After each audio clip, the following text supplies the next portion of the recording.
என் அன்புக்குரியவர்களே, நம்முடைய ஆண்டவரும் இரட்சகருமாகிய இயேசு கிறிஸ்துவின் நாமத்தில் உங்களை அன்போடு கூட வாழ்த்துகின்றேன். இந்த தின தியானம் உங்களுக்கு ஆசீர்வாதமாக இருக்கிறது என்று கர்த்தருக்குள் நம்புகிறேன். ஆசீர்வதிக்கப்படுகிற நீங்கள் பிறருக்கும் இந்த செய்திகளை பகிர்ந்து கொள்ள தவறாதிருங்கள். இந்த மாதமெல்லாம் அநேகருக்கு இந்த செய்திகளை பகிர்ந்து கொண்டு இந்த சேனலை சப்ஸ்கிரைப் செய்யும்படி சொல்லுங்கள். நீங்கள் பெறுகிற ஆசீர்வாதங்களை அவர்களும் பெற்றுக்கொள்ளட்டும். வேதத்தில் கேட்கப்பட்ட பல கேள்விகளுக்கு கொடுக்கப்பட்ட பதில் உங்களுக்கும் பதிலாக மாறும்படி இன்றைக்கும் ஒரு கேள்வியை தியானிக்க விரும்புகிறோம். ஆதியாகமத்தின் புஸ்தகம் 16ஆம் அதிகாரம் 8வது வசனம். சாராயின் அடிமை பெண்ணாகிய ஆகாரே, எங்கே இருந்து வருகிறாய், எங்கே போகிறாய் என்று கேட்டார். அவள், நான் என் நாச்சியாராகிய சாராயை விட்டு ஓடி போகிறேன் என்றாள். ஆகார் வாழ்க்கையில் விரக்தி அடைந்து பிரச்சனைகளை தவிர்க்கும்படி பிரச்சனைகள் நிறைந்த சூழ்நிலையை விட்டு ஓடி போகிறாள். அப்பொழுது ஒரு தேவ தூதன் அவரை சந்தித்து, நீ எங்கே போகிறாய் என்று கேட்கிறார். பதில் சொல்லுகிறாள், என் நாச்சியாரை விட்டு ஓடி போகிறேன் என்று. பல வேளைகளில் ஒரு சூழ்நிலையை விட்டு ஓடிப்போவது உங்கள் பிரச்சனைக்கு பதிலாக இருக்காது. வேலை பிரச்சனையாக இருக்கிறது, ஆகவே வேலையிலிருந்து நிற்கிறேன்.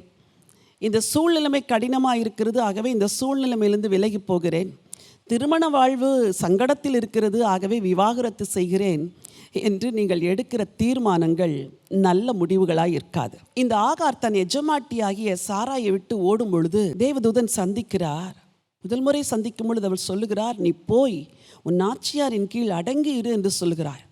ஆச்சரியமாக இருக்கிறது. இவள் ஓடிப்போவது ஒரே நாளில் நடந்த நிகழ்வாக இருக்காது. பிரச்சனை சிறிதாயிருந்து பெரிதாகி மிகப்பெரியதாகி கடைசியில் இனிமேல் இந்த வாழ்க்கை வாழ முடியாது என்ற ஒரு நிலை வந்தவுடன் அவள் ஓடிப்போகிறாள். நீங்களும் கூட அப்படித்தான் இன்றைக்கு ஒரு முடிவை எடுத்திருக்கிறீர்கள், அல்லது இந்த காலகட்டத்தில் ஒரு முடிவை எடுத்து இனிமேல் இதைத்தான் செய்ய போகிறேன், இனிமேல் விவாகரத்து தான் முடிவு, இனிமேல் வேலையை ராஜினாமா செய்வது தான் முடிவு என்று தீர்மானித்திருக்கிறீர்களா?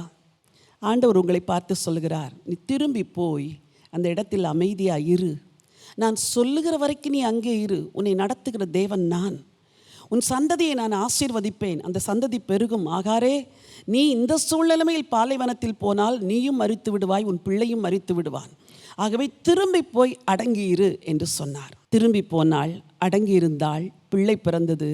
ஒரு குறிப்பிட்ட காலகட்டம் வந்த பிறகு பிள்ளையும் அவளுமாய் திரும்ப புறப்பட்டு போகிறார்கள். என் அன்பு சகோதர சகோதரிகளே, வாழ்க்கையில் பிரச்சனைகள் பெரிதாக மாறும் பொழுது மனுஷீகத்தில் முடிவெடுத்து உடனடியாக சில தீர்மானங்களை எடுத்து விடாதிருங்கள். நீ எங்கே போகிறாய் என்று கேட்ட கர்த்தருடைய தூதனானவர் திரும்பவும் நீ போய் அடங்கியிரு என்று அவளை அனுப்பி வைத்தாரே, அதே போல் இன்னும் கொஞ்ச காலம் பொறுமையாயிருங்கள், இன்னும் கொஞ்ச காலம் சகித்து கொண்டிருங்கள்.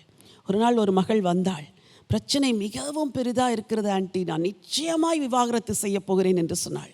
நான் சொன்னேன், மகளை, திருமணமாகி உனக்கு 4 வருடங்கள் தான் ஆகிறது, ஒரு குழந்தையை கையில் வைத்திருக்கிறாய். இந்த சூழ்நிலைமையில் நீ விவாகரத்து செய்தால் உன் எதிர்காலம் கேள்வியாக இருக்கும். அவள் சொன்னால், இல்லை, இந்த மனுஷனோடு வாழவே முடியாது என்று. அவளுக்கு ஆலோசனை சொல்லி ஜெபித்து திரும்ப அனுப்பினேன். பல நாட்கள் போராட்டம், ஆனால் முடிவிலே கர்த்தர் அவள் பிரச்சனைக்கெல்லாம் முடிவை கொண்டு வந்தாள். திரும்பவும் ஓடி வந்தாள். ஐயோ ஆண்டி, நீங்கள் அன்றைக்கு சொன்ன அந்த வார்த்தையின்படி நான் சகித்து கொண்டு என் புருஷனை ஏற்றுக்கொண்டு வாழ்ந்தேன். இன்றைக்கு அவர் முற்றிலும் மனம் திரும்பி இருக்கிறார், என்னை நேசிக்கிறார். அவள் சொன்ன வார்த்தை, என்னை ராஜாத்தி போல் அவர் வைத்திருக்கிறார் என்று சொல்லி. இது எனக்கு ஆச்சரியமாக இருந்தது. அப்படி என்றால் முதலாவதாகவே முடிவு எடுத்திருந்தால் வாழ்க்கை சின்ன பின்னமாயிருக்கும். சகோதரர்களே, சகோதரிகளே, வாலிப பிள்ளைகளே, உடனடியாக எடுக்கிற முடிவுகள் ஒருபோதும் நல்ல முடிவாக இருக்காது. காத்திருங்கள். ஆகாரை போல கர்த்தரின் சத்தத்துக்கு கீழ்ப்படியுங்கள்.